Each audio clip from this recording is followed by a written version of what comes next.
뒤에 보면 책도 있고, 네, 그렇습니다. 현재 베트남은 오후 3시예요. 2시간 정도 시차가 있고요.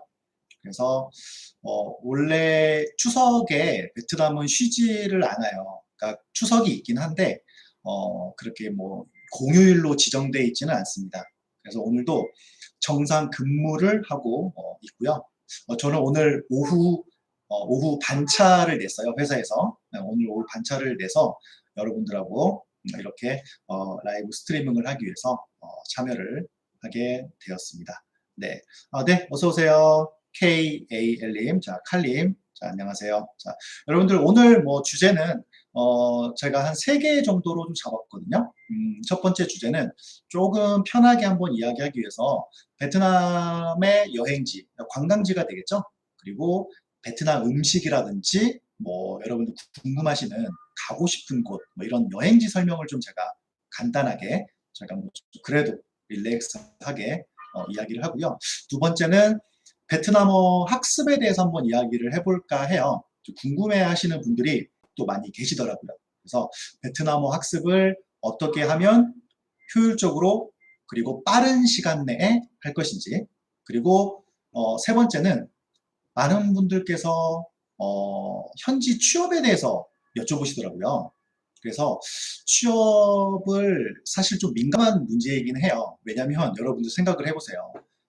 한국도 아니고 이 베트남이랑 땅에 와서 일을 한다. 어떻게 보면 이 인생 자체가 거의 180도 바뀌는 경우인 거죠. 그래서 조금 민감한 부분이긴 한데 어떤 뭐 저의 의견이 뭐 답은 아니고요. 여러분들께서 결정을 하시는 데 있어서 조금이라도 좀 도움이 되는 그런 이야기를 해볼까 합니다. 자, 쌤 멋있어요. 오, 감사합니다. 네, 제가 이런 이야기를 베트남에서 많이 듣고 있습니다. 왜냐하면 베트남에서 그 미남의 기준이 그냥 제 생각입니다. 미남의 기준이 일단 첫 번째로 쌍꺼풀이 없어야 돼요. 네, 쌍꺼풀이 없고 그리고 조금 배가 나와야 돼요. 네, 배가 좀 나오고요. 저는 이 두 가지 조건을 감사하게도 다 가지고 있거든요. 쌍꺼풀도 없고 조금 배도 좀 나오고 그래서 여기에서는 그래도 좀 잘생겼다는 얘기를 듣고 있는데 아무튼 뭐 감사합니다. 자, 저희가 이 명절 대피소, 파고다 명절 대피소를 좀 운영을 한지 이제 꽤 됐는데 올해는 조금 주제가 좀 특별해요.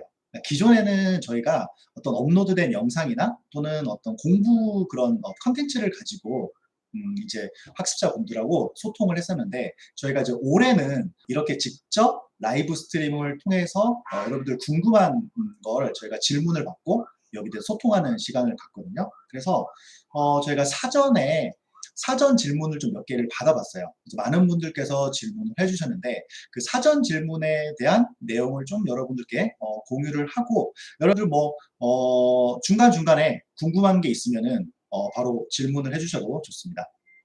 그렇죠. 부의 상징, 사실 뭐 부의 상징까지는 아니고 어쨌든 한류를 좀 이따 이야기를 할 건데 한류의 열풍이 있습니다. 베트남은. 그래서 사실 우리나라의 그런 언론 기사를 좀 보면 베트남과 관련돼서 조금 부정적인 기사들이 조금 있죠. 왜냐하면 여러분 기억하실지 모르겠지만 2020년 3월인가요? 2월 달인가요? 그때 그 다낭에 관광객이 와서 이렇게 회항하는 사건이 있었었죠. 그래서 그 사건 이후로 조금 양국의 관계가 좀 소원하긴 한데 사실은 현지에서 사는 그 한국인의 입장에서는 사실은 관계가 매우 좋습니다. 그리고 그런 부분들에서 일반인들은 그렇게 많이 신경을 쓰진 않아요. 신경을 쓰지 않기 때문에 이런 한류 영품이 어쨌든 베트남에서 많이 불고 있다. 이런 걸 참고하시면 될 것 같고요. 자, 제가 사전 질문을 좀 몇 개 받아봤는데 일단 첫 번째로 현재 베트남 현재 상황에 대해서 알려주세요 라고 말씀하셨습니다. 지금 여러분들 한국은 어때요? 지금 4단계죠. 4단계여서 뭐 오후 6시 이후에는 자, 뭐 2명 이상은 못 만나고 이러한 지금 통제가 되고 있는데 베트남도 비슷합니다. 베트남도 현재 엄청난 지금 통제 속에서 좀 활동을 하고 있습니다. 저희도 사실 외부를 지금 못 나간 지 한 달이 됐어요. 지금 깜짝 놀라셨죠? 한 달 정도 넣었는데 이게 외부를 나가려면 이게 통행증 같은 게 있어야 하거든요. 그래서 그 통행증이 발급받은 사람만 나갈 수 있는데 이 통행증에 대한 그 기준은 의료업 또는 공공기관 그리고 어떤 뭐 전기 전력 또 베트남은 이제 여기 옆에 항구가 있거든요. 그래서 항만 종사자 그것도 전체 인원의 30에서 50%만 그분들만 증이 있고요. 그리고 일반 공장 같은 경우는 이제 일반 공장 근로자 분들은 단순 노동이기 때문에 거기서 숙식을 해야 돼요. 그리고 아침 5시에서 아침 7시 그 시간에만 이제 교대를 할 수 있는 그러니까 조금 여러분들이 그러니까 우리들이 생각하는 어떤 그런 조금 통제랑은 조금 다르죠. 예, 생각보다 되게 타이트하게 되고요. 또 놀라운 사실은 여기 베트남의 이제 주민분들이죠. 실제로 여기 현지 분들은 거기에 대해서 많이 적응을 하시더라고요. 물론 뭐 편하지는 않겠죠. 편하지 않은데 이런 어떤 체제를 잘 따르는 것 같더라고요. 그래서 좀 많이 답답하고요. 뭐 저도 뭐 의도치 않게 배송도 안 되거든요. 음식 배달도. 그러니까 식재료, 그러니까 야채라든지 일반 고기, 그러니까 이런 식재료만 배달이 돼서 그거를 공수받아서 집에서 직접 요리를 하고 있는 상황입니다. 아마 뭐 좀 다음 달부터는 그래도 좀 풀린다고 하는데 뭐 여하튼 어쨌든 많이 좀 답답한 네, 생활을 현재 하고 있습니다. 자, 여러분들 베트남 하면 뭐 어떤 거 떠오르세요? 사실 한국에서 이 베트남을 좀 느끼려면 가장 좋은 방법은 뭐죠? 그렇죠. 식당을 가는 거예요. 베트남 식당. 그래서 요즘에 베트남 식당이 사실은 뭐 많이 활성화가 됐죠. 이게 제 기억에 아마 최초의 베트남 프랜차이즈 식당이 그 퍼 24라는 그 식당이 아마 있었어요. 아마 이게 한 10년 전쯤에 프랜차이즈, 그러니까 익스클루시브 계약을 따서 국내에 런칭한 브랜드였거든요. 사실 이제 뭐 10년 전 그때만 하더라도 사실 이 쌀국수에 대한 어떤 그러한 레시피라든지 이게 한국식으로 좀 맞추다 보니까 이제 베트남 식당을 이름은 따지만 맛은 한국 스타일에 맞춘 네, 그런 게 많았죠. 그런데 요즘에는 식당들이 한국에 이제 오신 베트남 분들, 그러니까 예를 들어서 뭐 결혼을 하셔서 가정을 꾸리셔서 오시는 분들도 계시고요. 아니면 여기에서 직접 뭐 비자를 받으셔서 일을 하시는 분들도 계시고 실제로 베트남 사람이 운영하는 베트남 식당이 의외로 많아졌어요. 그렇죠? 블로그 맛집이나 인스타에도 보면 그런 맛집 많아서 뭐 음식 얘기를 좀 해볼까 합니다. 보통 우리가 알고 있는 음식은 이제 쌀국수, 그렇죠? 예, 쌀국수 너무 좋죠. 그래서 저녁에 딱 술 한 잔 먹고 다음날 해장, 그렇죠. 근데 쌀국수 종류도 뭐 이제 베이스를 어떻게 하냐 또 다른데 사실 많은 분들이 닭 쌀국수를 많이 안 드셔보셨더라고요. 우리나라에 있는 게 보통 이제 소고기 쌀국수잖아요. 그러니까 퍼버라고 해서 그런데 퍼버 말고도 사실은 그 쌀국수 위에 이제 닭을 올려놓는 거죠. 그러니까 그 소고기 대신 닭고기가 있는 거예요. 이걸 한번 여러분들 드셔보시면 될 것 같고요. 저는 아직 도전해보지 않았는데 이 쌀국수 중에 이렇게 생선을 올려준 쌀국수도 있다고 하더라고요. 네, 그리고 아직 먹어보진 않았고요. 그리고 여러분들 두 번째로 좋아하는 음식 혹시 반세오라고 혹시 들어보셨나요? 네, 반세오. 제가 이제 발음은 계속 베트남식으로 하는데 반세오라는 음식이 있어요. 반세오 같은 게 우리나라의 그런 부침개 같은 거거든요. 부침개 같은 거를 좀 드시면은 이렇게 동그랗게 생겨가지고 우리나라 김치전이랑 비슷해요. 근데 이게 좀 베이스가 그 반새우 가루라고 해서 이걸 이렇게 새우를 싸서 먹는 건데 그것도 좀 맛있는 음식이고요. 근데 저 같은 경우는 베트남 샤브샤브를 좀 좋아해요. 우리나라 샤브샤브는 사실 그 베이스가 어떤 간장 육수죠. 사실은 그렇죠. 조금 그런 담백한 맛 그리고 이제 멸치 다시다라든지 이런 베이스로 하는데 이 베트남 샤브샤브 같은 경우는 이런 그 줄기가 하나 있어요. 이게 레몬그라스라는 그런 식물이거든요. 그래서 이 레몬그라스가 상당히 그 신맛을 내는 이제 그런 식물이에요. 그래서 이 레몬그라스를 보통 국물에 어떤 원재료로 넣습니다. 그래서 그걸 가지고 이렇게 끓이면 상당히 시큼한 맛이 나요. 정말 쉬어요. 거기에 이제 뭐 소고기라든지 아니면 이제 해산물 넣어가지고 거기에 따라서 샤브샤브의 이제 이름이 결정이 되는 거예요. 그래서 거기에 이제 어떤 거를 넣나 해서 여러분들 한번 샤브샤브 드셔보시면 되게 좋을 것 같아요. 아마 여러분들 태국 한번 가보셨으면 이게 뭐 똠양꿍이라든지 이런 국물 베이스 음식 기억나시죠? 네, 그거랑 조금 비슷한데 또 그거랑은 또 달라요. 네, 그거랑은 좀 달라요. 그러니까 특유의 동남아 특유의 조금 그런 신맛은 나는데 이게 좀 더 베트남이 거기에 좀 더 이렇게 좀 짠맛과 단맛이 더 있다고 해야 할까요? 네, 제가 봤을 때는. 근데 아니면은 뭐 여러분 해산물 있죠? 해산물이 상당히 저렴합니다. 그렇지 않아도 제가 또 명절이어서 여기 다낭 같은 경우는 항구가 옆에 있어요. 그러니까 바다도 있고 바다 옆에 항구가 있는데 제가 어제 여러분들 블랙 타이거 혹시 아세요? 그러니까 대하 말고 우리나라 대하는 크기가 이 정도 되죠. 대하 말고 블랙 타이거라고 이것보다 더 제가 손가락이 더 이 정도 되는 새우가 있어요. 블랙 타이거 정말 큰 건데 얘를 제가 1kg를 샀는데 10,000원이더라고요. 사실 대하, 그러니까 블랙 타이거보다 크기가 작은 대하도 키로에 노량진 가면 제 기억에 33,000원? 네, 아니면 3만 원 최소 그 정도 하잖아요. 근데 와, 1kg에 10,000원에 제가 블랙 타이거를 사서 또 혼자 구워서 먹고 또 남았어요. 남아가지고 이거는 제가 또 라면에 새우 넣어가지고 끓여 먹고. 그래서 어쨌든 해산물이 상당히 저렴해요. 오시면 해산물 같은 거 드셔도 좀 괜찮을 것 같고요. 자, 그리고 또 다른 뭐 질문 중에 하나가, 자, 이제 베트남 뭐 생활이 한국보다 좀 나은 점이 어떤 거냐라고 이제 여쭤보시더라고요.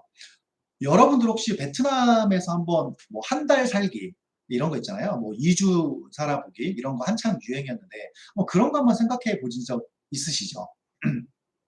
사실은 정말 이 바쁜 일상에서 벗어나서 한 달 정도 아무 정말 이 핸드폰도 꺼놓고 여기에 그런 바다나 이런 풍경을 느끼면서 아침에 커피 한 잔 마시고 그렇죠. 그리고 오후에는 발 마사지 그리고 전신 마사지 받고 그리고 해변가를 산책을 하고 그리고 저녁에는 해산물이 곁들인 레스토랑에서 식사하고 저녁에는 야경을 보고 자, 이런 삶 한 번쯤은 꿈꿔봤을 거예요. 저도 사실 베트남에서 이제 있다 보니까 저 같은 경우는 여기서 사실 근무를 지금 하고 있잖아요. 그러니까 일을 하고 있는 어떤 그런 어떤 직원의 그런 입장에서 사실은 그런 어떤 휴양지의 그런 여유를 그렇게 느낄 수는 좀 없습니다. 없고 가끔씩 주말에 저희가 해변 다낭 비치, 그러니까 니케 비치라고 아마 들어보신 분도 계실 텐데 이 해변에 가면 걸어서 10분이거든요. 저희 집에서. 가면 일단 코코넛 주스 있죠? 코코넛 주스 하나를 딱 시켜요. 그리고 이제 의자 있죠? 의자를 이렇게 눕혀서 침대처럼 그래서 거기에 딱 누워가지고 코코넛 주스를 마시면서 선글라스를 끼고 해변에서 뭐 이렇게 노는 그런 관광객들을 쳐다보거나 여유를 느낍니다. 이렇게 한 10분 정도 누워 있으면 어떤 생각이 들까요? 이렇게 해변에 누워서 코코넛 주스를 마시면서 해변을 바라보면 어떤 느낌이 들까요? 되게 뭔가 어떤 파라다이스에 온 기분? 이런 기분이 들까요? 사실 그렇게 누워 있으면 어떤 기분이냐면 덥습니다. 엄청 더워요.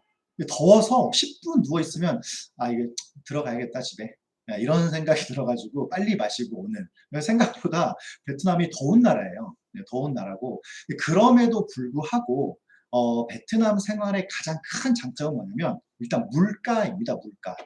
물가가 보통 한국에 글쎄요 뭐 직접 비교는 어렵지만 한 50%에서 30%는 저렴한 것 같아요. 제가 오늘 점심을 제가 한식을 먹었거든요. 한식을 제가 김치찌개랑 김밥을 먹었어요. 그런데 우리나라 돈으로 얼마였냐면 7,000원을 제가 지불을 했거든요. 네. 보통 우리나라면 그렇게 먹으면 김밥에 김치찌개 먹으면 뭐 한 12,000원? 그쵸? 12,000원에서 13,000원 정도 나올 텐데 어쨌든 물가가 상당히 저렴합니다. 그리고 여기 이거 물 보이시죠? 이게 다산이라는 물인데 이게 한 병에 한 뭐 150원, 200원 정도 하거든요. 우리나라 생수가 보통 500원 정도 하죠. 500원에서 600원 정도. 네, 그렇게 하면 될 것 같고 커피도 저렴해요. 저도 정말 커피 매니아인데 그 베트남에 그렇죠. 그 에그 커피. 이민지님 너무 정말 최애 음식이죠. 이 베트남에 있는 커피인데 여기 이렇게 노른자를 띄워가지고 커피를 만들죠. 하노이에 가면 되게 좀 유명하고요. 호치민에도 많이 있습니다. 저 같은 경우는 카페 쓰어다라고 카페 라떼에 있거든요. 그러니까 아이스 카페 라떼인데 발음이 카페 쓰어다가 있습니다. 근데 이 그 아이스 라떼가 여러분들 우리 어렸을 때 보면 그 맥심 커피 있죠. 정말 단 커피. 흔히 말하는 다방 커피라고 하는 그런 것보다 더 달아요. 거기에 이렇게 얼음을 좀 띄워주는데 이게 베트남의 정말 유명한 정말 커피 중에 하나입니다. 그런데 요즘에도 보면 이제 아메리카노라든지 이런 이제 메뉴들이 있어요. 베트남에 오시면 이런 걸 드실 수 있는데 보통 한 잔에 우리나라 돈으로 2,500원에서 3,000원 정도 합니다. 2,500원에서 3,000원 정도 하고요. 스타벅스도 있거든요. 그런데 여기 스벅은 우리나라랑 가격이 똑같아요. 네, 가격이 똑같아요. 가격이 똑같고 좀 안 좋은 건 뭐냐면 이게 우리나라 같은 경우는 자체적으로 우리가 그 스벅 어플을 활용해서 이렇게 뭐 보고 쿠폰이라든지 아니면 뭐 생일날 충전하면 뭐 원 플러스 원을 준다든지 이런 여러 가지 프로모션 정책들이 있잖아요. 근데 베트남에 있는 스타벅스는 그런 프로모션이 많지가 않아요. 그래서 저도 스벅보다는 현지에 있는 그런 커피숍을 많이 이용을 좀 하고 있고요. 자, 한번 또 다른 또 질문을 보도록 할까요? 자, 베트남과 한국 그런 문화의 그런 차이에 대해서 여쭤보시더라고요. 문화의 차이. 아, 글쎄요. 문화의 차이를 본다면, 가장 큰 차이가 베트남은 이 개인주의와 어떤 집단주의가 같이 이렇게 좀 융합이 되어 있는 것 같아요. 여러분 아시겠지만 베트남 같은 경우는 프랑스의 그런 지배를 약 100년 정도 받았거든요. 남부 지역이요. 그 영향이어서 그런지 모르겠는데 베트남 같은 경우는 상당히 개인주의가 있습니다. 여기서 말하는 그런 개인주의는 남에게 피해를 주지 않는 개인주의예요. 그리고 다른 상대방에 대한 그런 개인 프라이버시를 상당히 중요시 여겨요. 네, 그래서 저 사람이 어떤 행동을 하든 저건 저 사람의 인생, 그렇죠. 내가 그렇게 신경을 쓰지 않는 이런 문화들이 상당히 좀 있습니다. 어떤 선택을 하든. 네, 그리고 이제 집단주의 같은 경우는 아시겠지만 여기는 이제 일당 체제죠. 공산당이 여기에서 운영하는 사회주의 체제이기 때문에 어떤 그런 정부의 의사결정이라든지 아니면 어떤 이런 국민들이 하나로 어떤 뭉치는 이런 힘들이 상당히 되게 높습니다. 예를 들어서 뭐 축구 경기를 한다든지 아니면은 어떤 어떤 이슈가 있어서 이걸 같이 캠페인을 해야 한다, 동참해야 한다, 이런 경우는 과감하게 희생을 해서라도 많이 하는 편입니다. 그래서 베트남의 문화는 이러한 개인주의와 그런 어떤 집단주의가 좀 섞여 있는 것 같은데 예를 들자면 과외를 할 때 여러분들 한번 과외를 한다고 생각을 해보세요. 과외를 하면 우리가 보통 그 가격을 일단 선정을 하죠. 그죠? 가격 선정을 하고 그 뭐 선생님이든 강사님하고 한 달에 얼마 그리고 뭐 장소는 어디 이렇게 하잖아요. 그럼 보통 거기서 이제 끝나죠. 그렇죠? 보통 거기서 끝나는데 물론 이제 뭐 교통비 정도는 책정할 수 있겠죠. 한 달에 교통비 포함해서 얼마 또는 뭐 커피숍에서 하면 뭐 커피 값은 누가 낸다 이런 식으로 저희는 보통 과외를 할 때 얘기를 하는데 이 베트남에 과외를 하는 그 친구들을 딱 보니까 이렇게 되어 있어요. 일단 계약서는 기본이고요. 계약서에 그 교통비가 책정이 돼 있어요. 문구가. 그런데 이게 킬로미터 단위로 돼 있더라고요. 0m에서 1km까지는 뭐 2,000원, 2kg에서 5kg까지는 5,000원, 5kg에서 10kg까지는 뭐 10,000원. 그러니까 이게 교통비 측정을 그렇게 과외를 할 때 써놓는 거예요. 왜냐면 이 과외라는 게 사실 장소가 바뀔 수가 있잖아요. 근데 그러다 보니까 되게 상대적으로 디테일하게 써 있더라고요. 제가 이걸 물어보니까 모든 일어날 수 있는 그런 가능성들을 다 여기에 이렇게 담아 놔야 한다고 하더라고요, 계약서에. 그러니까 이렇게 개인이 하는 그런 과외를 하는데도 이러한 그런 계약서 문화가 상당히 좀 되게 발달이 되어 있는 걸 보고 좀 상당히 제가 좀 놀랬었어요. 그게 뭐 지금 이야기가 아니고요. 한 10년 전 이야기예요. 10년 전. 네, 10년 전 이야기인데 그런 걸 보면 어쨌든 베트남 문화가 이러한 좀 개인주의적 문화라든지 아니면 이런 집단주의 문화가 상당히 있다라는 걸 좀 알게 됐습니다. 자, 어, 베트남에서는 자, 스벅이 그렇죠. 많이 비싼 거죠. 왜냐면 커피 한 잔에 2,000원 또는 1,500원으로 보통 로컬 그 커피숍에서는 마시는데 보통 스벅은 5,000원, 그쵸? 그리고 뭐 4,000원, 5,000원, 6,000원 이렇게 하니까 상당히 좀 비싼 편이에요. 네, 상당히 좀 비싼 편이고요. 한번 뭐 관광지 이야기를 좀 해볼까요? 자, 이제 뭐 전체적으로 제가 문화라든지 이런 거에 대해 설명을 드렸으니까 관광지를 한번 제가 추천을 좀 드려볼게요. 여러분들 관광을 할 때, 그렇죠? 여행을 갈 때 가장 중요한 게 뭘까요? 여행할 때 가장 중요한 거.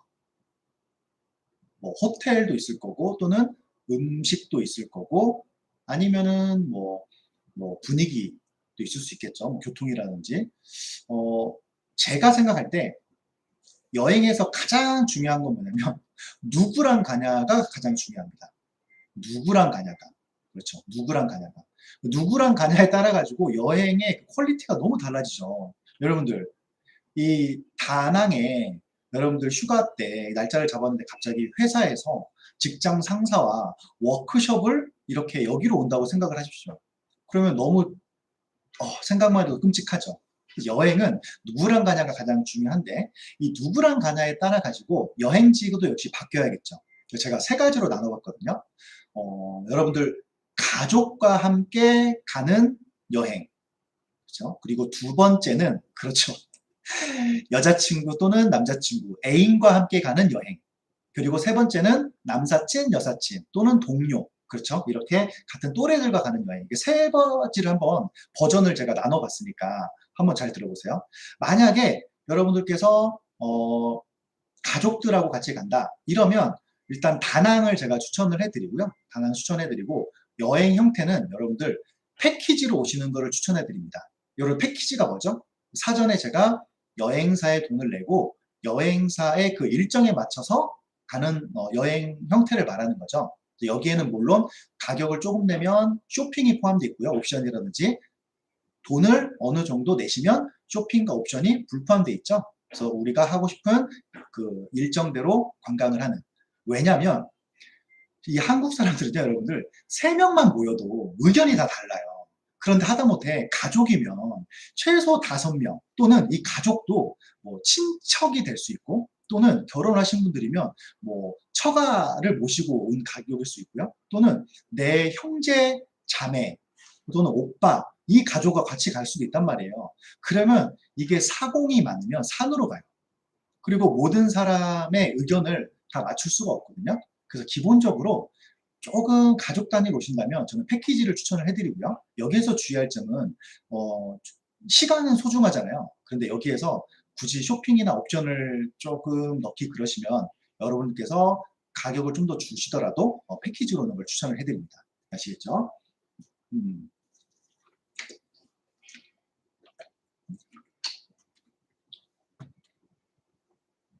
자, 두 번째는 만약에 친구들하고 같이 가는 경우, 네, 친구들하고 만약에 같이 가는 경우는 저쪽 중부 쪽에 달랏이라는 곳이 있습니다. 달랏.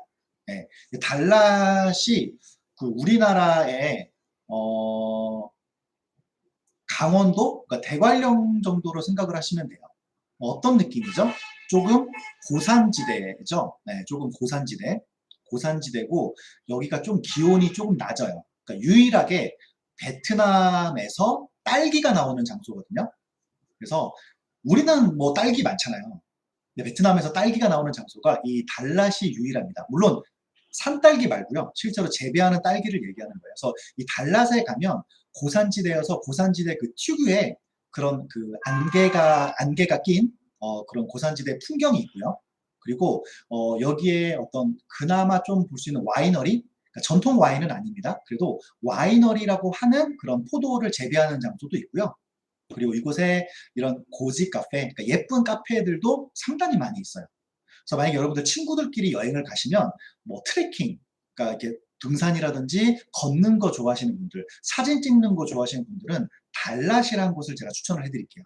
달랏. 자, 그 다음에 마지막 세 번째. 그렇죠. 누구죠? 애인과 같이 가는 여행입니다. 만약에 애인하고 같이 간다 이러면 제가 한 곳을 무조건 강추를 합니다. 어디냐면 푸꾸옥이라는 곳입니다. 푸꾸옥. 자, 제가 한번 여기에 써볼까요? 푸꾸옥. 자, 보이시나요? 푸꾸옥.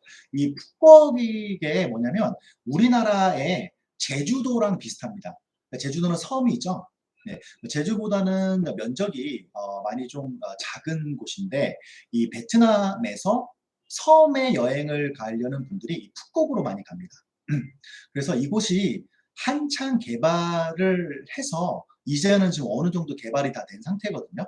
그래서 이 푸꾸옥에 가면 첫 번째 해양 스포츠를 즐길 수 있습니다. 해양 스포츠. 왜냐면 이 뭐 전체 면이 바다로 되어 있으니까 얼마나 많은 해양 스포츠가 있겠어요. 여러분들께서 뭐 스노클링이라든지 아니면 뭐 보트를 타고 섬들을 이동하는 건지 뭐 되게 다양한 스포츠들이 있고요. 두 번째는 해산물이 여기 되게 다양해요.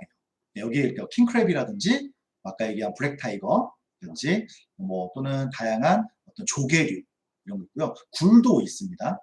여기에서 뭐 새우튀김도 정말 질리게 먹었던 것 같아요.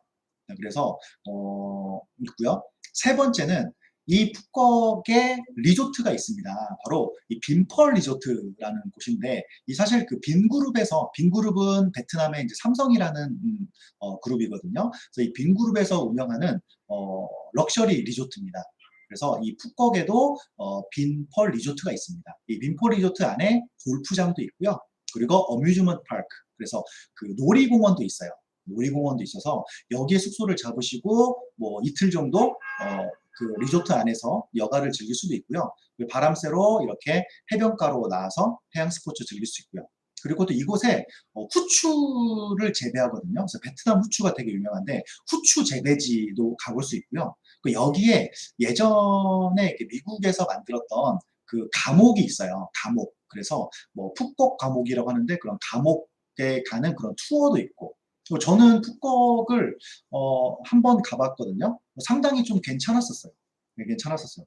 다만 이제 가장 안 좋았던 점은 그 푸꾸옥을 제 남자 동료랑 갔던 거죠. 네, 그거 빼고는 어쨌든 뭐 푸꾸옥에서의 기분은 뭐 많은 추억이 있었던 것 같습니다. 다시 한번 정리하면 가족 단위로 오는 경우는 어디?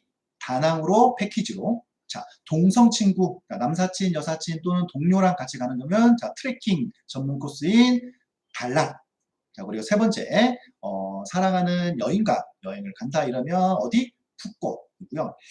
참고로 푸꾸옥이 여러분 직항이 생겼습니다. 2019년도에 직항이 생겼어요. 그런데 지금 뭐 상황이 이렇기 때문에 직항이 없어졌는데 아마 직항이 다시 재개가 될 겁니다. 그래서 현재 푸꾸옥의 그 지방 그 청에서도 지금 지방 그 정부에다가 어떤 걸 거냐면 버블 관광이라고. 예, 버블 관광이 뭐냐면 그 섬 자체를 버블로 지정을 하는 거예요. 그러면 그 섬에서만 관광을 하고 다시 한국으로 복귀하는 거죠. 그러면 다른 사람하고 접촉은 그렇죠. 없죠. 그래서 이 푸꾸옥 그 섬에서 베트남 문화관광청에 요청한 게 뭐냐면 이 섬 안에서만 자유롭게 관광을 할 수 있도록 통제를 할 테니 여기라도 좀 관광객을 받도록 해달라라고 이 의견을 냈거든요. 그래서 현재 이걸 검토 중입니다. 검토 중이어서 만약에 베트남이 관광이 풀린다고 하면 아마 정말 이거 제가 말한 거 예언이 될 겁니다. 정말 푹곡이 아마 1순위가 될 거예요. 푹곡을 정말 시범적으로 한번 운영을 해보고 그랬을 때 이 버블 형태로 확진자가 안 나오고 뭐 안전한 여행이 된다면 이러한 형태로 도시 단위로 묶겠죠. 뭐 다낭, 호이안, 뭐 이제 호치민 이런 식으로 그렇게 해서 점차적으로 아마 풀리지 않을까 싶습니다. 네, 그렇죠. 아마 처음 들어보신 분들도 계실 거예요. 푸꾸옥이라고. 우리나라의 제주도 생각하시면 돼요. 네, 제주도. 그래서 여기에 뭐 그 5km 정도 되는 그 케이블카도 있거든요. 제가 갔을 때는 그 공사 중이었는데 완공이 됐더라고요. 그래서 케이블카도 한번 쭉 타고 해산물도 드시고 자 리조트 가서 골프도 치시고 그 다음에 놀이공원 가서 놀이기구도 타고 그렇죠. 그리고 좀 편히 쉬다가 다시 나와서 다음날 원데이 투어 신청하셔가지고 후추 농장 또는 뭐 진주 조개 채취하는 거 그리고 뭐 북곡 감옥 체험 이런 것들 그렇게 하면 너무 좋을 것 같아요. 그리고 뭐 어쨌든 섬이 갖고 있는 그런 낭만이 좀 있잖아요. 네, 우리도 뭐 제주도나 울릉도 이에 대한 낭만이 있듯이 그래서 제가 뭐 관광지를 그렇게 추천했으니까 여러분들 꼭 메모 한번 하셔가지고 여러분들 다음에 베트남 여행 계획을 세울 때 한번 참고해 주시면 좋을 것 같습니다. 자 이제 한번 다음 주제로 베트남어를 한번 이야기를 해볼까요? 자, 어떤 분께서 쌤, 베트남어 공부 어느 정도 하셨나요? 베트남어 공부를 얼마나 해야 이렇게 잘할 수 있나요? 베트남어 공부를 어떻게 해야 하나요? 하는데 사실 뭐 이 명절에 제가 이렇게 베트남어에 대해서 이야기를 하면 너무 조금 그렇지 않나요, 여러분들? 우리가 그렇죠. 공부는 좀 명절 쉬고 나서 해야 하는데 제가 공부 얘기보다는 한번 제가 이 베트남어를 했었던 계기랑 어떤 식으로 학습했는지만 한번 짧게 얘기를 드릴게요. 그래서 여러분들께서 거기에를 좀 캐치를 한번 하시면 될 것 같은데 아마 이게 조금 흥미가 없는 주제더라도 뭐 한번 그래도 조금 들어주시면 감사하겠습니다. 저는 베트남어를 8년 전부터 제가 공부를 했고요. 베트남에서 공부를 한 적이 단 한 번도 없습니다. 단 하루도 없습니다. 제가 베트남어는 국내에서만 공부를 했고 국내에서만 공부해서 관광통역 안내사라는 이제 국가 자격증이죠. 자격증을 따고 그리고 통역 안내사로 일을 하고요. 그리고 이제 오픽 시험이죠. 그래서 오픽 시험을 보고 그리고 베트남 관련된 여러 가지 업무들을 진행을 했습니다. 그래서 이게 제가 강조하고 싶은 부분이 베트남어라는 게 여러분들 꼭 베트남에 와서 공부를 하는 게 아니라 국내에서도 베트남어 공부를 할 수 있다. 자, 여기서 이제 저의 비법이 들어갑니다. 자, 이걸 잘 들어주세요. 여기서부터 중요합니다. 제가 베트남어 공부를 8년을 했는데 이 8년 동안 쓴 비용이 얼마 정도 될까요? 자, 이거 한번 맞춰 보시면 제가 오늘 여러분들 치킨 5마리를 준비했거든요. 자, 이거 좀 근사치로 맞춘 분께 이 치킨 쿠폰을 드리도록 하겠습니다. 자, 제가 8년 동안 베트남어 공부를 하면서 쓴 비용, 자, 얼마 정도 될지, 자, 칼림 100만 원. 자, 다른 분들 한번 얘기를 해보시겠습니까? 제가 베트남어 공부를 했는데 얼마 정도 썼을까? 50만 원. 저기 민서님, 8년 동안 50만 원. 아니, 지금 저희 파고다 한 달 수강료가 지금 온라인 클래스가 17만 원 5천 원인데 50만 원 8년간 50만 원. 자, 좀 더 안 계십니까? 다른 분? 자, 제가 8년 동안 베트남어 공부를 하는 데 있어서 한 비용이 2,400만 원입니다. 네, 2,400만 원. 8년 동안 2,400만 원 정도를 들였어요. 공부를 하는데. 2,400만 원 하니까 여러분들 갑자기 깜짝 놀라셨죠? 뭐? 240만 원, 2,400만 원? 뭔 소리야? 자, 여러분들 2,400만 원을요. 8년으로 나눠보세요. 그럼 얼마죠? 자, 제가 뭔가 계산기를, 이건 제가 근무를 하기 때문에 가지고 있는 겁니다. 제가 이것 때문에 가지고 있는 2,400만 원을 8년으로 나누면 1년에 300만 원이에요. 그쵸? 300만 원을 12개월로 나누면 25만 원이에요. 자, 한 달에 25만 원. 여러분들, 큰 돈이에요? 작은 돈이에요? 적은 돈이죠. 그렇죠. 여러분들 지금 공부를 하는데, 물론, 이 25만 원 자체가, 왜 25만 원밖에 안 들어? 이 작다라는 얘기가 아닙니다. 어떤 언어 공부를 하는 데 있어서 저는 8년 동안 매월 25만 원씩을 썼어요. 제가 이 돈을 쓴 이유가 뭐냐면 여기서부터 중요합니다. 사실 10년 전만 하더라도 이러한 대형 학원, 그러니까 이런 전문적인 커리큘럼을 갖고 있는 이런 학원에서 이런 특수 제2 외국어를 사실은 하는 데가 없었어요. 대부분 다 영어, 중국어, 일본어 위주였죠.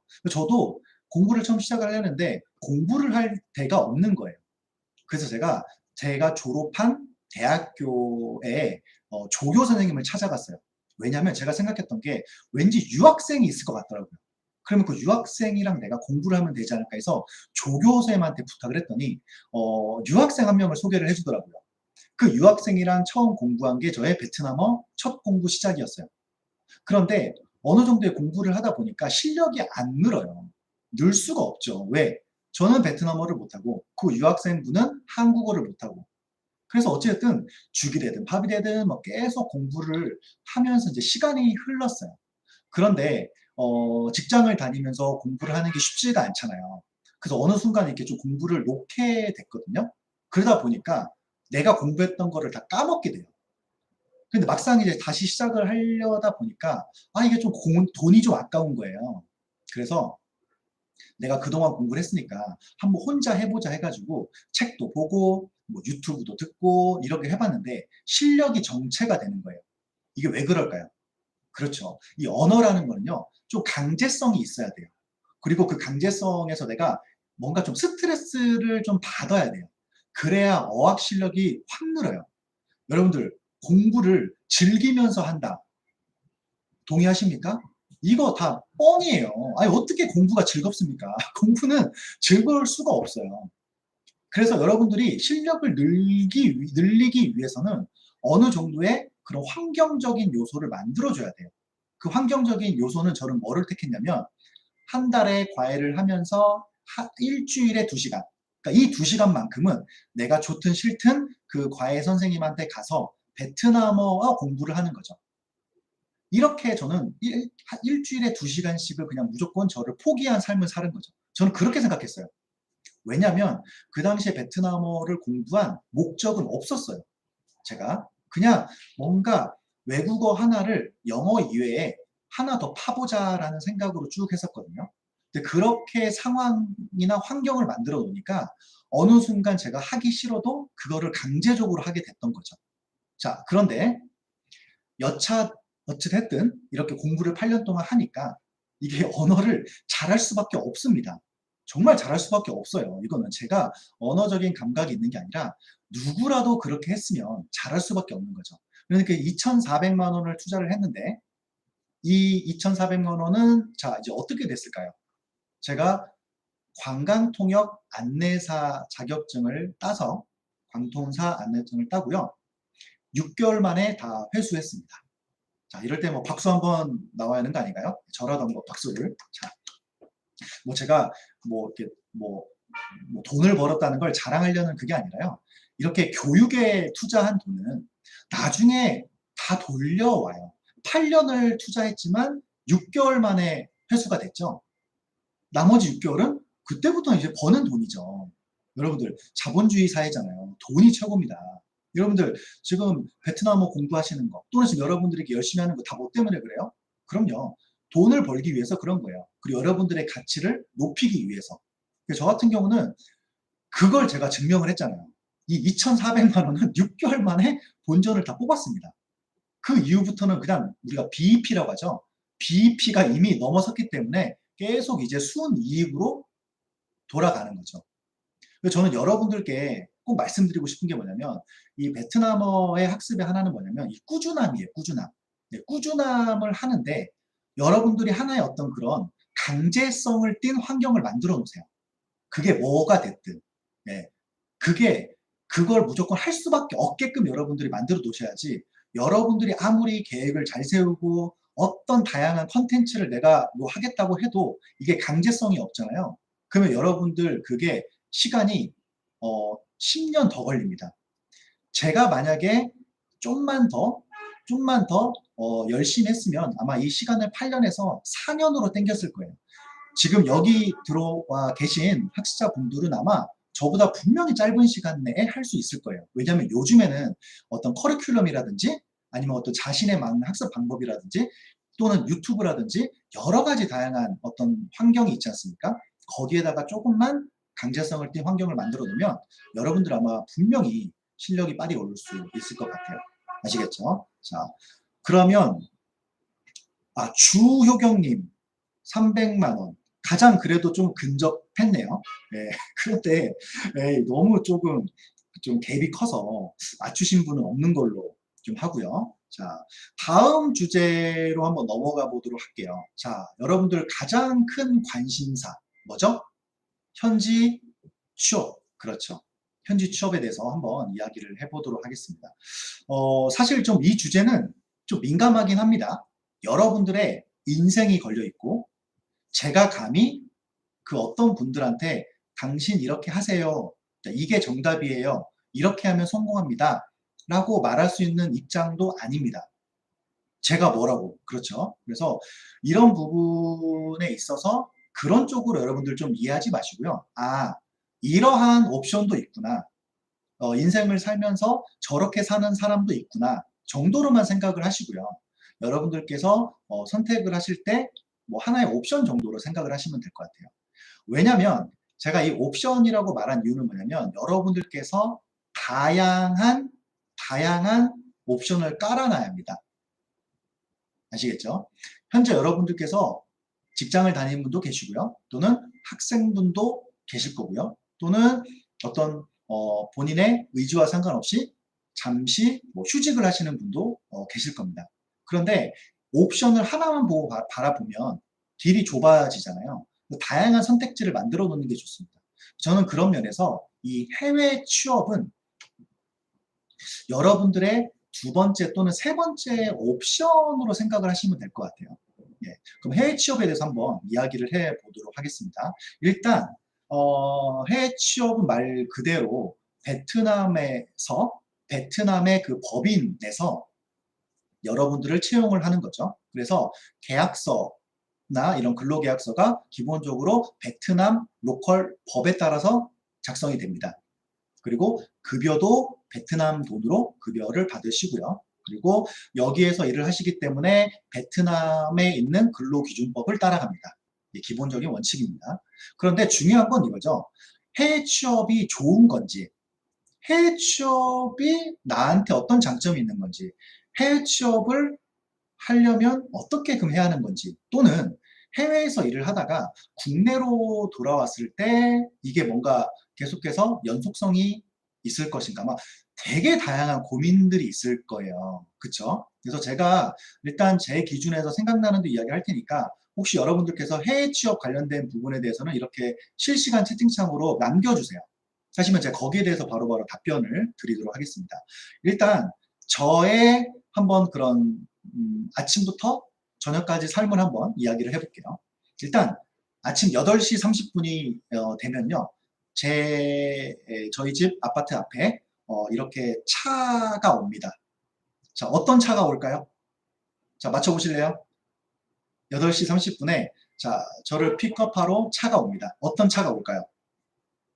자, 이거 차 또 맞추시는 분께 한번 치킨을 제가 드리도록 하겠습니다. 자, 교촌치킨, 허니교촌치킨. 자, 통근차. 그렇죠. 자, 한번 어떤 차 종류 한번 얘기를 해보시겠습니까? 일단 뭐 제네시스가 올 건지 아니면은 자 모닝이 올 건지 버스. 그렇소. 예, 정답입니다. 우리 칼님께서 말씀하셨는데 카이님이시죠? KAI님. 자, 카이님께서 말씀하셨는데 16인승 트랜짓, 16인승 그 셔틀버스가 옵니다.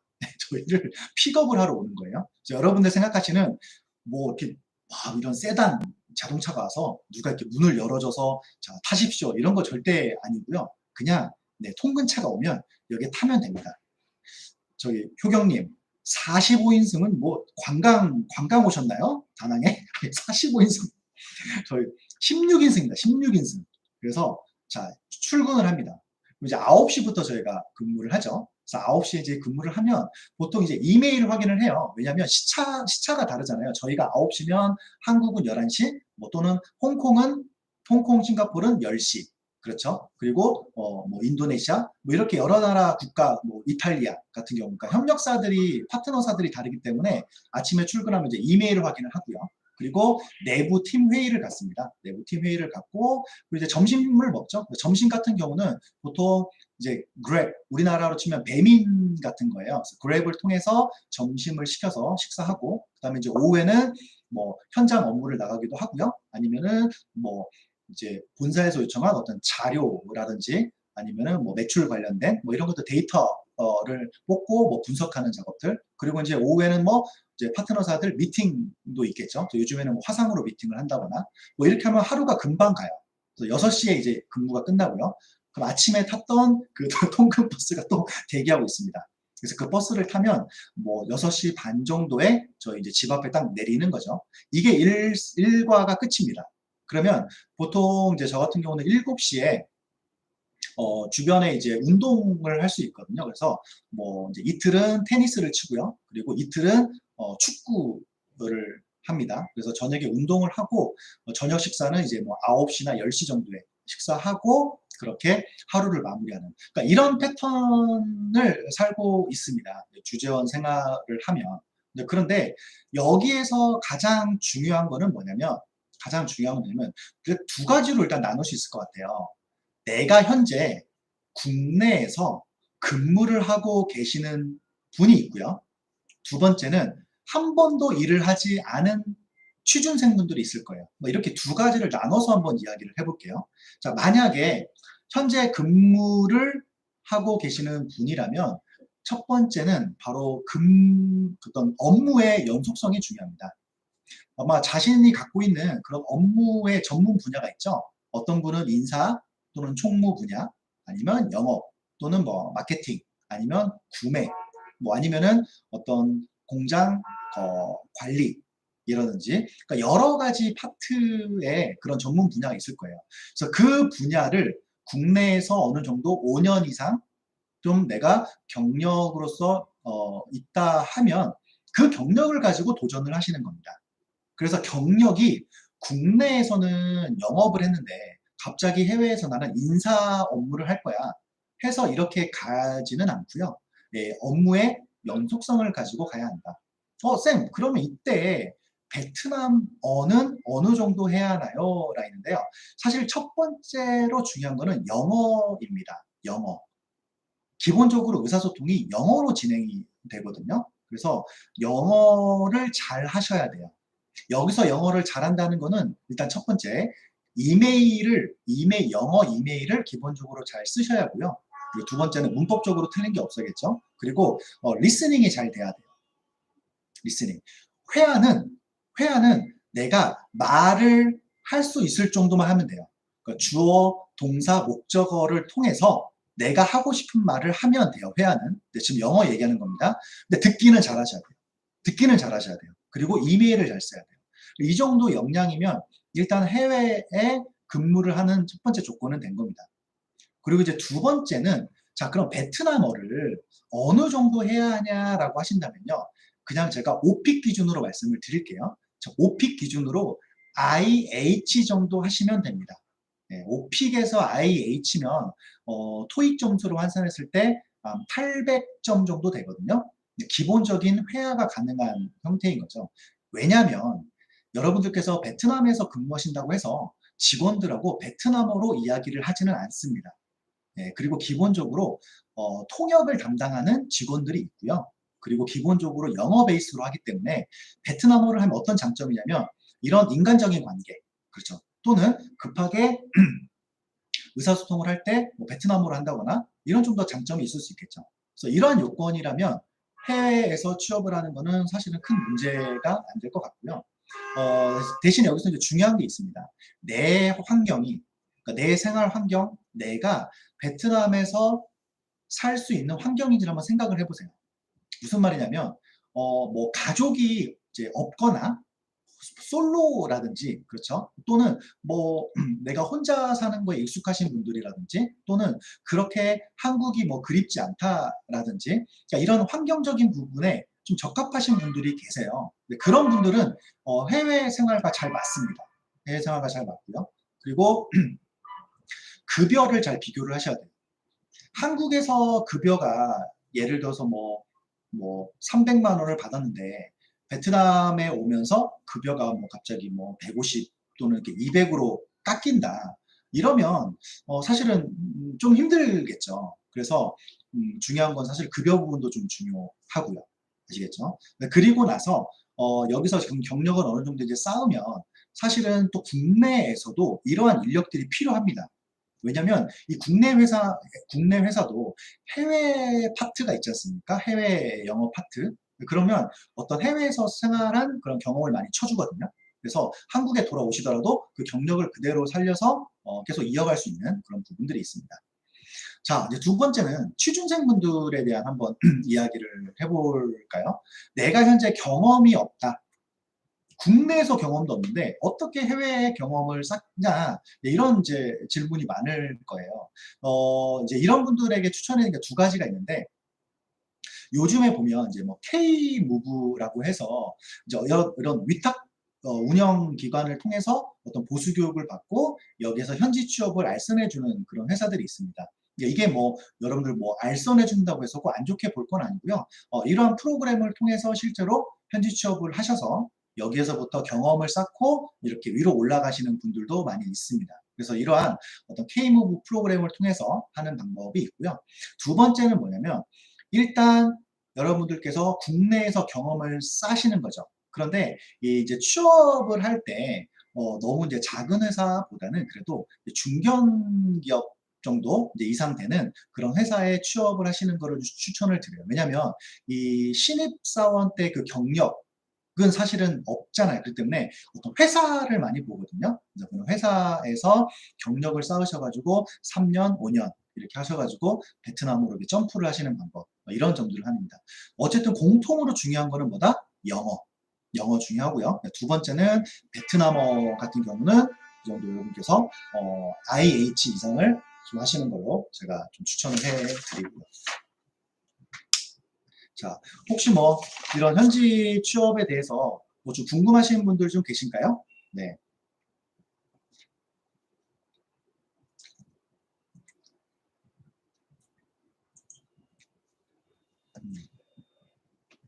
베트남 분들은 정말 축구를 좋아하는 것 같아요. 근데 저는 한국 사람들하고 축구를 하고요. 왜냐면 제가 베트남 클럽에 한번 갔었는데, 되게 빡세요. 네, 정말 승부욕도 세고, 정말 빨라요. 어린 친구들이. 위험하겠더라고요. 저 같은 경우는 그래서 여기 한국에 좀 계시는 한국 교민분들하고 제가 팀을 짜가지고 이제 그렇게 축구 활동을 좀 하고 있고요.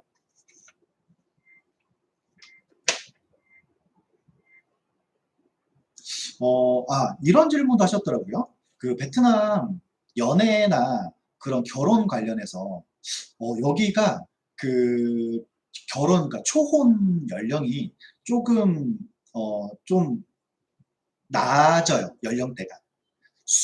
여성분들이 23살인가 4살 정도에 결혼을 하시고요. 남성분들은 26살, 27살. 왜냐면 여성분들, 그러니까 남성분들은 여기는 일단 모병제거든요. 그러니까 이게 징병제가 아니고 그러니까 여기도 물론 의무로 군대를 가긴 가는데 군대를 안 갈 수 있는 그런 요소들이 많아요. 예를 들어서 뭐 대학을 간다거나 뭐 부모님을 모신다거나 여러 가지 이유가 있으면 군대를 안 가거든요. 기본적으로 군대를 안 가는 남자분들이 더 많죠. 네, 그래서 실제로 군대를 안 가기 때문에 우리나라보다 2년이 좀 빨라요. 그리고 사회적인 분위기가 결혼을 좀 빨리 하자는 그런 분위기예요. 결혼을 빨리 해야 한다는 분위기가 있고, 그리고 출산율이 지금 우리나라 출산율이 여성 한 명당 아마 제 기억에 우리나라는 지금 1명 밑으로 아마 떨어졌을 거예요. 그쵸? 0.9명? 뭐 이렇게 해서 뭐 큰 사회 문제가 되고 있는데, 베트남 같은 경우는요, 2015년에 출산율이 2.0명이었어요. 여성 한 명당 출산을 2명 정도 한다는 거죠. 그리고 이게 그 작년에 좀 떨어졌는데 1.7명 정도. 그러니까 출산율이 1.7명 정도 되니까 그래도 2명에 가깝죠. 그러니까 베트남이 인구가 1억 명 정도 되거든요. 1억 명. 그리고 우리나라는 인구가 5천만 명 정도 그냥 보면 인구는 2배 차이 나잖아요. 근데 출생 인구, 그러니까 신생아 수가 제 기억에 우리나라는 1년에 한 30만 명 정도, 30만 명 정도 태어나고, 베트남은요, 정확합니다. 130만 명이 태어나요. 1년에. 그러니까 인구수는 2배 차이인데, 실제로 신생아 수가 4배가 차이 나는 거죠. 4배가. 그러니까 이게 베트남 같은 경우는 그런 인구 정책을 그래도 계속해서 출산율을 2명을 유지하려고 하더라고요. 그래서 작년에 그 베트남 총리께서 직접 나오셔가지고 결혼을 빨리 해라. 그리고 아이도 2명 출산을 해라. 그러면 국가에서 이렇게 지원금을 주겠다. 뭐 이렇게 총리께서 말씀을 또 하셨다고 해서 그게 또 기사도 나긴 했어요. 그래서 이게 우리나라에서 있었던 그런 사회 문제를 반복되지 않기 위해서 베트남에서 이러한 인구 정책을 핀다고 하더라고요. 사실 이게 뭐 조금 비즈니스적으로 좀 더 관점을 좀 뭐 본다면, 그래서 향후에 뭐 유망 사업 중에 하나가 어떤 분은 그런 얘기 하시더라고요. 교육 관련 사업이 어쨌든 앞으로 되게 좀 큰 인기가 끌 것 같아요. 왜냐하면 여기도 사실은 교육열이 장난이 아니거든요. 여기도 대학 입시가 있어요. 7월 달에. 여기는 이제 가을 학기로 시작이 돼요. 9월 달부터 신학기이기 때문에 학기가 6월에 끝나죠. 그래서 다 끝나고 매년 7월 달에 수능 시험이 있습니다. 그래서 1박 2일로 쳐요. 1박 2일 동안 수능 시험을 치는데 여기는 보통 대학 진학을 할 때 수능 55%, 정시 45% 이렇게 입시가 돼 있거든요. 이 수능에 엄청 목숨을 걸어요. 그래서 정말 호치민의 뭐 7군이나 3군 같은 경우는 여기 교육열이 정말 장난 아니죠. 여기도 날마다 과외 시키고 이렇게. 그래서 앞으로의 뭐 유망 사업 중에 하나가 이런 교육 관련 아이템을 또 말씀하시는 분들도 있어요. 그렇죠. 예. 여기도 지금 하나 낳아서 잘 키우자라는 거예요. 근데 이제 정부에서는 2명 정도를 좀 출산을 하라고 하시니까 뭐 2명을 이렇게 낳으려고 하는데, 이게 제가 뭐 책을 하나 추천을 해드린다면 여기 한번 쏠까요? 자, 베트남의 정해진 미래. 이게 조영태 교수님이라고요. 이분이 이제 서울대 보건학부 교수님이시거든요. 이분이 그 인구학을 연구하시는 분이에요. 제가 이걸 깜짝 놀랐는데, 원래 이분이 국내에 그 인구학 박사신데 이분이 베트남 관련된 책을 쓰셨더라고요. 제가 여러분께 굳이 뭐 책을 추천해 드린다면 베트남의 정해진 미래라는 책이 있거든요. 이 책 한번 보시면은 베트남 이해하는 데 아마 도움이 되게 잘 될 거예요. 그러니까 뭐 시중에 뭐 문화라든지 뭐 음식, 뭐 컨텐츠, 뭐 투자 이런 책은 많잖아요. 그런데 그거라는 정말 좀 차별화된 책이더라고요. 이렇게. 자, 오늘 한번 뭐 이렇게 벌써 시간이 여러분들의 소중한 1시간이 벌써 다 되었네요. 자, 혹시 여러분들 뭐 그 이외에 또 궁금하거나 뭐 이렇게 좀 이런 계시나요? 궁금증들이 있으면은 제가 뭐 한번 한두 개 정도만 질문을 좀 받아보고 싶은데. 자, 또 질문 있으신가요? 어, 자, 이게 제 아이디예요. 아이디고요. 오늘 제가 채팅을 열심히 참여를 해주신 분께 말씀을 드릴게요. 자, 먼저 자 카이님, KAI님, KAI님, 자 카이님, 그리고 자 황킹님, 황킹님, 그리고 자, 주효경님, 자, 그리고 박민선님, 이렇게, 자, 이렇게 네 분께 제가, 자, 한 분 더 계시구나. 여기, 이민지 님도 오늘 채팅을 너무 열심히 참여를 해주셨네요. 자, 이민지님. 자, 이렇게 다섯 분은 저기 이 카톡 아이디 있죠? 카톡 아이디 SONG11YJ. 자, 이쪽으로 저에게 핸드폰 번호를 주시면 제가 저희 학원에서 저희 준비한 교촌치킨 저희가 쿠폰을 발송해 드리도록 하겠습니다. 자, 마지막 질문으로 베트남어 호칭 구분이 너무 헷갈립니다. 아잉, 엠, 찌, 꼬, 그렇죠. 베트남어는 사실은 호칭이 제일 중요하잖아요. 그래서 호칭 공부를 먼저 하셔야 돼요. 그래서 대화를 할 때 상대방과 나의 호칭을 빨리 결정을 해야 돼요. 그래서 보통 처음 만나면 안녕하세요 인사를 하고요. 보통 두 번째에 뭐를 물어보냐면 당신 몇 살이에요를 물어봐요. 왜 그럴까요? 나이에 따라서 호칭이 달라지니까. 그러니까 우리나라처럼 나이를 물어봤다고 해서 예의가 없는 게 아니라 나이를 물어보는 이유는 호칭 구분을 빨리 하기 위해서요. 서열 정리를 하는 거죠. 그 나이에 따라서 호칭이 결정되고 그 다음부터 그 호칭대로 대화를 하는 거죠. 이렇게. 좋습니다. 자, 오늘 여러분들 명절인데 사실은 뭐 개인적인 시간도 있을 거고 또 바쁘실 텐데 이렇게 참여해 주셔서 소중한 시간을 저에게 이렇게 한 시간 내주셔가지고 너무 감사드리고요. 제가 그렇게 많은 정보가 아님에도 불구하고 이렇게 또 많이 호응을 해주시고 많이 들어주셔서 다시 한번 감사 말씀드리겠습니다. 자, 여러분들 이 파고다 어학원의 명절 대피소는요 계속 진행이 되니까 자, 다른 강사님들이 참여를 하실 때 여러분들 들으셔서 참여하셔도 될 것 같고요. 그리고 마지막으로 또 혹시라도 베트남어 관심이 있으신 분들은 저에게 또 개인 카톡으로 상담을 받으셔서 베트남어 학습을 꾸준하게 하셨으면 좋겠습니다.